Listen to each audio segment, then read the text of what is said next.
శివదుర్గ జ్యోతిష్యాలయం ఆర్థిక ఉద్యోగ కుటుంబ మరే ఇతర సమస్యలకైనా పరిష్కారం చూపబడను. పరిష్కారం కోసం ఈ నంబర్ని సంప్రదించండి.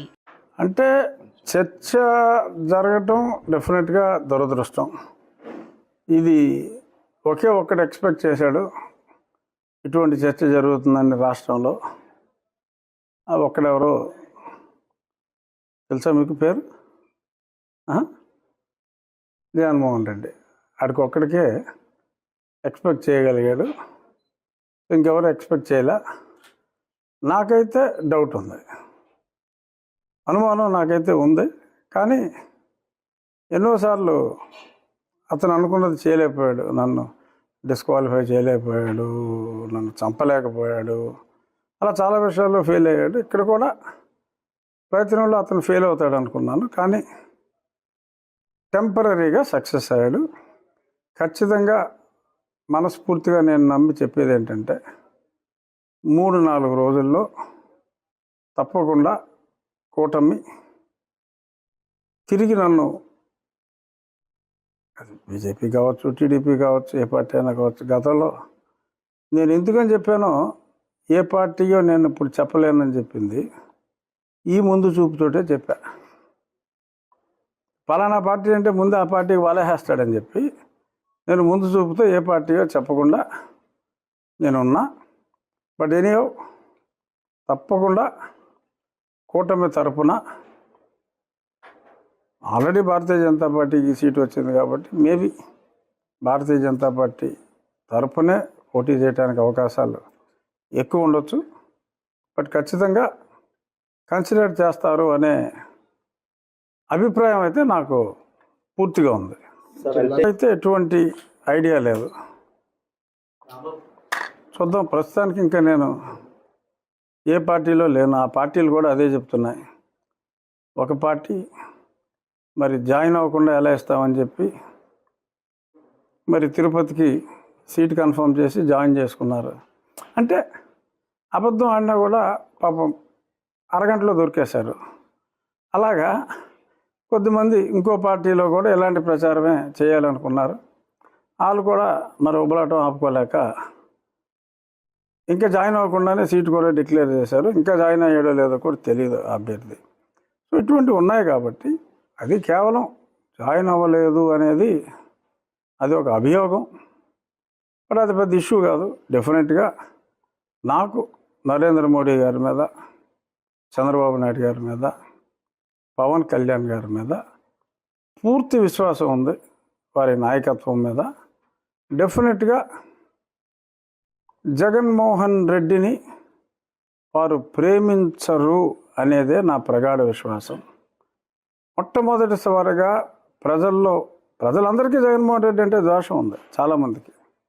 బట్ ఆ ద్వేషం ఉండటం వేరు, మనసులో కుమిలిపోయినా అని అడగటం వేరు, అంటం వేరు. సో అది నేను అందరికన్నా 1 సంవత్సరంన్నర ముందు ఎక్స్ప్రెస్ చేశా, అది ప్రజలకు తెలుసు. సో కాబట్టి జగన్మోహన్ రెడ్డి మీద జరుగుతున్న ఈ ప్రజా పోరాటంలో, ఈ ఎలక్షన్స్లో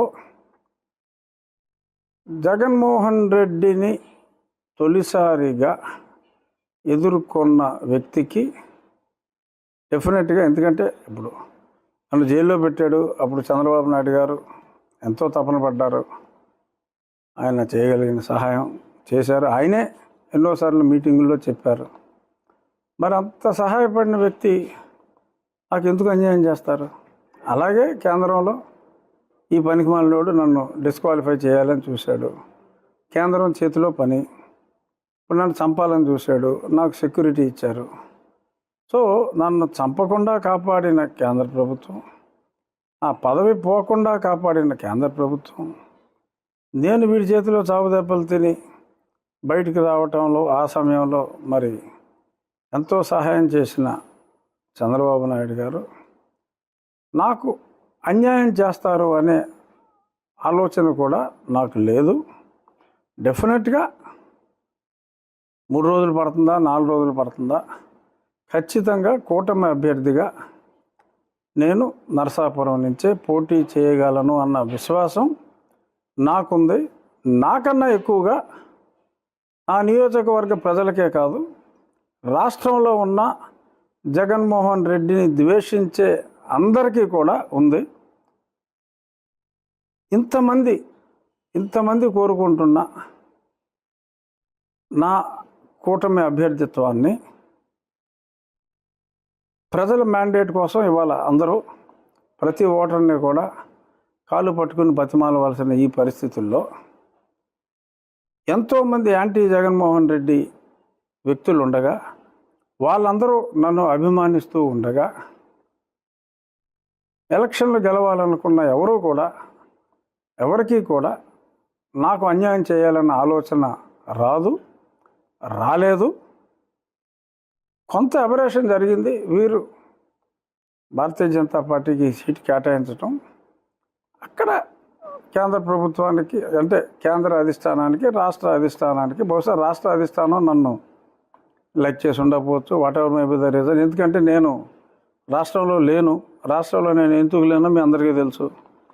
18 ఎన్నో ఉన్నాయి కేసులు నాకు ఆ మీద ఇడిపెట్టినాయి. సో కాబట్టి రాష్ట్ర నాయకత్వంతో నాకు పరిచయం కానీ సాన్నిహిత్యం కానీ పెద్దగా లేదు. సో కాబట్టి అదేదన్నా ఆ కమ్యూనికేషన్ గ్యాప్ వలన నాకేదన్నా ఈ షార్ట్ గ్యాప్ ఆఫ్ అనౌన్స్మెంట్ వచ్చి ఉండొచ్చు. బట్ ఒక రకంగా ఏది జరిగినా మనం మంచిగా అనుకునేటట్టు నన్ను చాలామంది ప్రజలు, జగన్మోహన్ రెడ్డిని ద్వేషించే వాళ్ళు నన్ను ప్రేమిస్తున్నారు చాలామంది అని నేను అనుకున్నాను. కానీ ఇంతగా నాకు కష్టం వచ్చినప్పుడు నన్ను ఇంతగా స్వాంతన చేకూర్చడానికి కంటిన్యూస్గా వేలాది మెసేజ్లు ఎత్తగలిగి నన్ను ఫోన్లు ఎత్తా. మరిన్ని వీడియోస్ కోసం ఛానల్ ని సబ్స్క్రైబ్ చేయండి. లేటెస్ట్ అప్డేట్స్ కోసం వాట్సాప్ ఛానల్ ని ఫాలో చేయండి. అండ్ లింక్ డిస్క్రిప్షన్ లో ఉంది.